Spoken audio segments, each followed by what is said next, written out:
All right, well, I'll get started. I guess just a quick check, since there's only a few folks in the room, just so I know what type of audience this is. So, any fund managers? Okay, great. Institutional investors, family office? Okay. ICO operating companies? Okay. Fund administrators? No? Okay, so cool.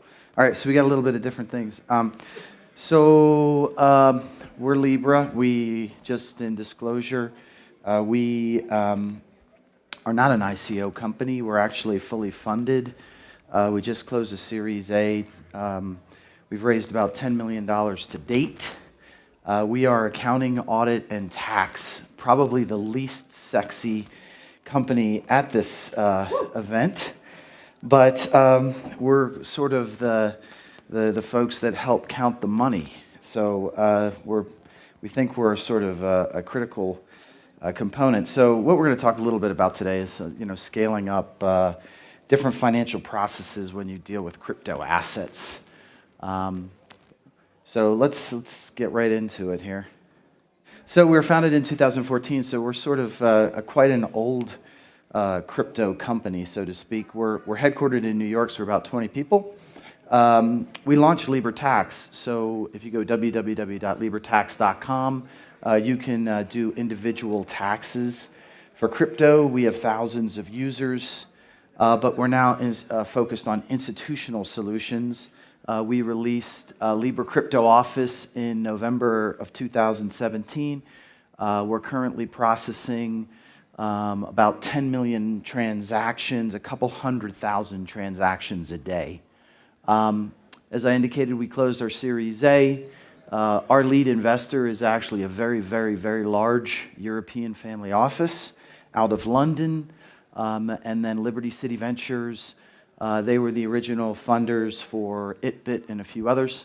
And then Fenbushi Capital, that's Vitalik's VC out of Asia, and then XBTO, one of the largest traders and market makers in the world. We have identified 2 current customers, Shapeshift. So we run their back office. They do about, we estimate, anywhere between 15 and 20%. Well, they do a significant amount of transactional volume, and then XBTO. Okay, so I'll just kind of skip through this, but this is the executive team. We're all sort of institutional grade folks. That's our history and where we've come from. Okay, so let's just get into it. So what happened was about 2 years ago, we undertook a research effort. What we were trying to figure out was what were some of the issues around the business processes associated with crypto, and would current software and current audit and tax methodology just simply work for crypto or not? And so we undertook a very large research effort. We raised $2 million. And what we did was we found out that the current state for crypto actually had quite a few systemic issues that, frankly, we had to fix in order to bring in institutional investors.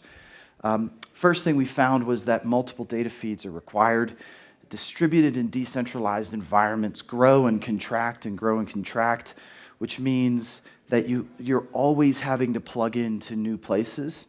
We found that most of the data sets have significant gaps and errors.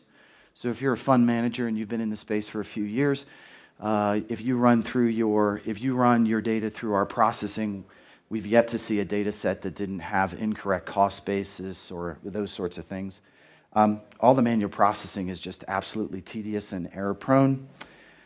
Reconciliation is actually quite a bit different in crypto than it is in regular world, because you actually have to do a 3-way match between your cash wire, your trade, and your on-chain addresses. And that 3-way match is actually very, very sneaky, and it doesn't actually align to current business practices. There's really no to low visibility on performance on an intraday P&L basis. So if you're for the fund managers out there, they know exactly what I'm talking about.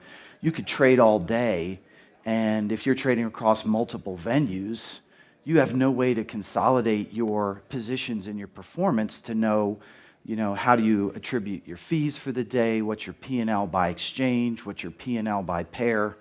There's just no visibility in the space.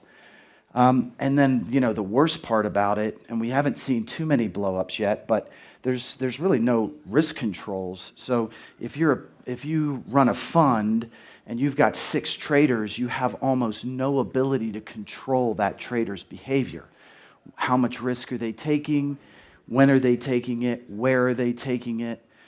So there's just a significant number of structural issues that are causing some issues when institutional investors want to get into this market. So what we did is we boiled that down to an institutional issue, and it's just essentially that digital asset transactions are growing exponentially while all of these back and middle office processes are being done manually. And the outcome of that is that institutional investors just aren't investing. And so that was our thesis. We then went out, we built a product, and we raised $8 million through a traditional Series A under the premise that we would be essentially creating a future state where we would create an application platform where all of your data feeds could be aggregated. So for the fund managers out there, you now have the ability to see positions and performance, realized and unrealized gains and losses. You can mark your book all in one spot. You get actually clean historical data. So we actually, because of the number of transactions that we deal with, we actually have a global crypto reference data model. So as we pull data in, we actually standardize it completely. We'll actually make our reference data service available at the end of this quarter, I believe. Obviously, we're just all about straight-through processing. The biggest issue that we see in terms of dealing with errors and the cost associated with it is the break on those breaks is that you can actually just mitigate those issues if you have good processes on the front end. Getting data is just painful. There's no really good consolidated explorers. If you trade, like, for example, on Bittrex, you can only pull down 20 transactions every 8 seconds. I mean, it's just structurally, there's some significant issues. And then you have to reduce risk. I mean, if you're an institutional investor and you're wanting to invest in a fund, you're going to send out your DDQ, and then you're going to want to understand how are you not only going to invest my money, but how are you going to protect it against loss? And at this point in time, there's really no rules engines with control libraries that you can apply. So those are some of those things we've built or are building. Essentially what we came down to is that there's a set of institutional requirements that the solution has to have in order to achieve that future state. It has to be complete. It has to be accurate. It has to be real time. It has to be automated, scalable, and secure. And so before we got into building the solution, what you have to do is you have to understand current state. You have to frame a challenge of what you're trying to do. You then have to help envision a future state with your potential customers, and then you have to boil that down into a set of capabilities, and that's really what these capabilities are.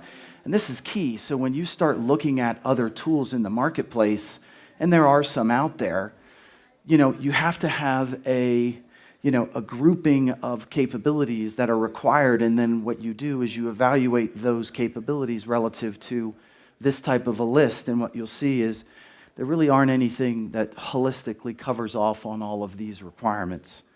We made this deck available to the folks at CFC, so you can, I think, download it from somewhere. Value props. So I'm not going to get into this, but this is more marketing than anything else. But actually, I want to get to essentially really where what we got to was crypto office. By solving the issues identified in our research, Libra Crypto Office is now positioned as system of record for accounting and audit purposes for enterprises that utilize digital assets. Okay, so what are we saying there? What we're saying is, historically, when you want to create your financial statements or you want to offer up information to your external auditors so they can sign off on your opinion, they're going to get that data from somewhere. Well, they could get that data from Advent Geneva, but guess what? Advent Geneva isn't plugged into the ecosystem. Advent Geneva has no reference data model to be able to standardize the data. So what that means is that if you're a fund administrator or you're a fund that runs your own back office, you don't have a system of record in order to pull and create your financial statements that you can then get audited. So what you ended up needing is you need a subledger that sits in between all of your data venues, your wallets, your exchanges, all of those, your OTC platforms. You might be trading across 20 or 30 different venues. You need a way to aggregate and standardize all that data and put it into a system that can actually then be audited and relied on for financial statement purposes. We call that system of record, and that's exactly what we are. Our customer enterprise segments are funds, fund administrators, liquidity providers, operating ICO companies out there that raised $100 million and now have to do the accounting, exchange platforms, and then obviously all the big four. I'm ex-big four. They are very interested in using our types of our services. So just to give you, this will be the final thing. This kind of gives you a sense of what this system and what our ecosystem require. First thing you need is you need ecosystem connectivity. You have to be able to abstract away the complexity of plugging into a distributed ecosystem for your users. If you're a fund, an institutional investor, or operating company, you just need to plug in one place to get access to lots of things. Once you get lots of data, you now need to standardize that data in a format that CFOs and auditors will actually respect and utilize for financial statement purposes. You then can start to apply engines, processing engines, gain and loss, reconciliation, real-time reporting. And then, of course, all of that ties back to the end result, which is the creation of financial statements for regulators, auditors, and executives. So that's what we do. We've got lots of customers, and to the extent that any of you folks out there are looking for these types of institutional tools, we'd love to chat with you. Thank you for a terrific presentation. Oh, Please cheers. put your hands together for our speaker. Thank you.